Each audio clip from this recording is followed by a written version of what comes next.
Well, good morning, everyone. Thank you so much for joining our weekly study in the Hebrew word study. And we are in 1 Samuel chapter 15 and picking up where we left off last week.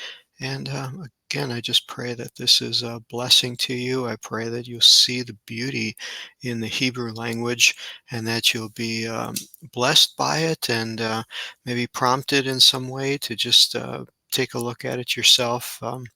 Again, it's been such a blessing in my life, and I'm so thankful that you allow me to share it and that you tune in every week and just pray it's a blessing in your life. So I'm going to go ahead and share my screen. And again, we are using Bible Hub, and we left off somewhere around verse 23 last week, and not sure. There was just another thing in verse 24 that I wanted to point out.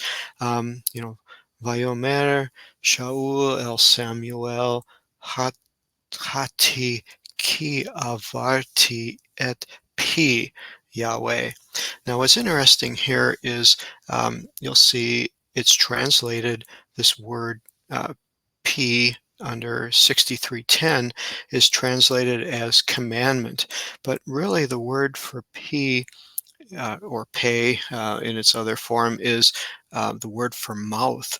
And I thought that was very, very interesting that they um, assigned a translation that the words from the mouth of Yahweh were translated as commandments. That's a kind of unusual, but yet fitting, and I think it fits here. But again, you um, lose the personal connection and the intimacy of it in the English translation of commandment, because that commandment is a word that turns everybody off. Be honest, we hear commandments, we hear rules, regulations, all of those type of words tend to, in English, shut us down. They put up walls, they put up barriers, and that's what makes the study of God's Word in the Hebrew Bible or Old Testament for many very challenging, because they don't see the God of the Bible as a God of love, a God of mercy. What they see are commandments and do's and don'ts and rules and regulations, and don't do this or you'll get toasted and you'll get punished. And that's basically how most people sum up the Old Testament or Hebrew Bible. But when you look at it in the Hebrew and you look at it from a viewpoint of all the fullness of what the Hebrew words can provide and unpack them, because they are so filled and so rich and have many different meanings. And if your viewpoint and understanding is a God of love and a God of mercy, you will see words like this that have been translated as commandment by someone who obviously has a viewpoint of a harsher God, a more stringent, more demanding God of the Old Testament. And, that's well and fine if that's how they want to see him. I don't view it that way. I look at it that when I see this word here, Saul is saying, I have transgressed, I have missed the mark when it comes to the words from the mouth of my God, of my merciful one, Yahweh, showing the merciful side of God. I like to look at it that the Yud and the Hey are is the name of God. The Vav is the conjunction, and the final Hey is the part of the mercy. It's used in the word for Racham. It's used in the word for Chesed, which are the merciful, compassionate side of God. It's also a feminine ending, even though we'll call it a masculine singular. The Hey ending is typically in Hebrew the feminine ending of the word. And so again, you can find that when you study the Hebrew. So just wanted to point that out. Very, very interesting comparison here. Saul, again, does the blame game. I fear the people. I obeyed their voice. And then he does something quite interesting here in verse 25. He's asking Samuel to pardon his sin. And uses the word "na," which is the word "please." Again, this is showing a desperation, a depth of soul, of wanting to be forgiven. And he doesn't pray for God to forgive his sin. I mean, verse 24, he just says that he um, didn't listen to the words that came from the mouth of God, and then he asked Samuel to pardon his sin. Um, Very strange. Again, not sure where his theology is at, but definitely is not going back to the source of where he could have gone. He could have fallen on his knees before God and pleaded for forgiveness, pleaded for a change of heart, um, set his life in order, and gotten things straightened out, and we might have had a different ending. But again, his theology is all messed up, and you wonder how that can be. And it's one of the mysteries that I see is how God has made us all individuals, but yet He encourages us to strive for unity, to strive for oneness, but yet because we're all individuals, we all see things so differently and understand things so differently that is there really even truly a possibility for true unity while we dwell in a fleshly body, while we have our own influences and our own thoughts and ideas. We use God's word to guide us, but yet even with this study, we're taking it from a different aspect than the majority of all the translators did. It's like, Lord, please help us. Give us a humble heart, a submissive spirit. Help us to find your heart through all of this. So, again, that's very, very interesting. So Samuel says, "No way, not going with you. You've rejected the word." Again, here we see the beauty of the deber of Yahweh. So these are words from the heart, as I try to point out, because this is such a beautiful thing. Saul has rejected the words from the heart of Yahweh, from the mouth of Yahweh. And so, because of that, again, we see some harsh words here that Yahweh has rejected you from being king over Israel. Um, Again, here, where translators look at these words, and yes, it seems harsh. Yes, he didn't get a lot of, three strikes, you're out. Where was the, some could say, where was the mercy? Where was the compassion of God in here?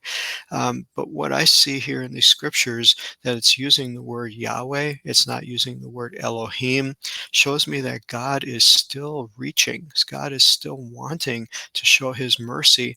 But what I see the theme in through the Bible is that God's mercifulness and long suffering is very, very long. It goes beyond anything we can do or would do as humans, and that when there finally comes a time for the Lord um, to respond, it is not in a heated, irrational way.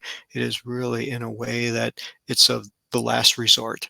It's that God has allowed us to have every opportunity, and finally, He just has to give in to, or does give in to, our will, and we have to uh, bear the result of the choices that we have made.